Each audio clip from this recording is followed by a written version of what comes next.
ফের বড়সড় সাফল্য তুফানগঞ্জ থানার পুলিশের। গোপন সূত্রে খবর পেয়ে তুফানগঞ্জ শহরের রামহরি মোড় এলাকা থেকে নেশা জাতীয় হেরোইন ব্যবসায়ী এক যুবককে গ্রেফতার করল পুলিশ। ঘটনাকে কেন্দ্র করে রীতিমতো চাঞ্চল্য ছড়িয়েছে এলাকায়।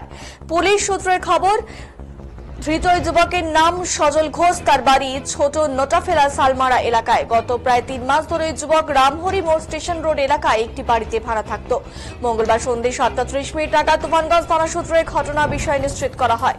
তুফানগঞ্জ থানা সূত্রে জানা যায়, যুবক শালমারা এলাকায় নিজ বাড়ি থেকে নেশা জাতীয় হেরোইনের ব্যবসা করত।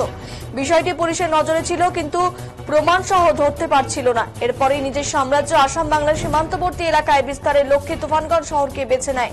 তুফানগঞ্জ শহর থেকে সহজেই আসাম বাংলার সীমান্তবর্তী এলাকাগুলোতে এবং নিম্ন আসামে যাওয়ার তার মূল লক্ষ্য।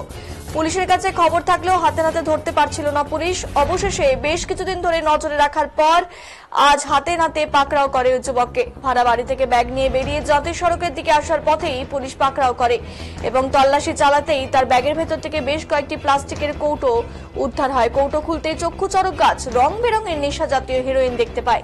এরপর ওই ম্যাজিস্ট্রেটের উপস্থিতিতে সমস্ত প্রক্রিয়াটি ভিডিওগ্রাফির মাধ্যমে সম্পন্ন করে পুলিশ এবং ওই মাদকদ্রব্য ব্যবসায়ীর কাছ থেকে 255.32 গ্রাম নেশা জাতীয় হেরোইন উদ্ধার করে পুলিশ। এরপর নির্দিষ্ট ধারায় মামলা রুজু করে যুবককে গ্রেফতার করে। তুফানগঞ্জ শহর রামহরি মোড় রেল স্টেশনের রোড এলাকায় এরকম ঘটনায় রীতিমতো শোরগোল পড়ে যায়।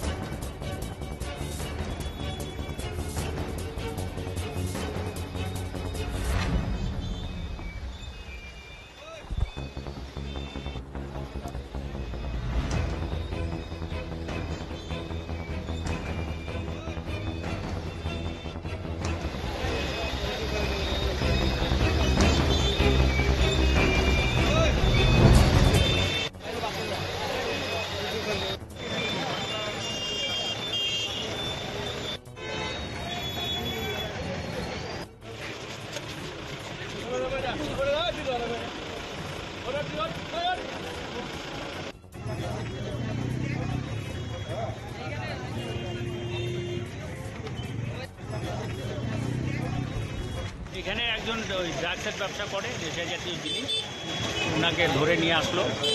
হ্যাঁ, সেটুকু দেখলাম। তারপরে ম্যাজিস্ট্রেট আসছিল, বড়বাবু আসছে।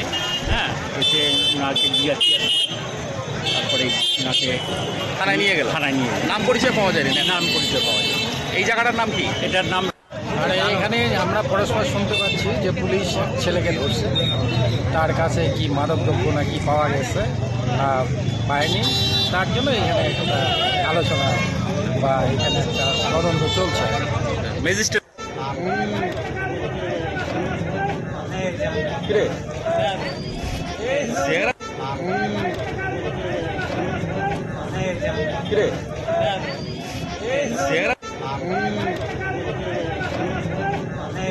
কিরে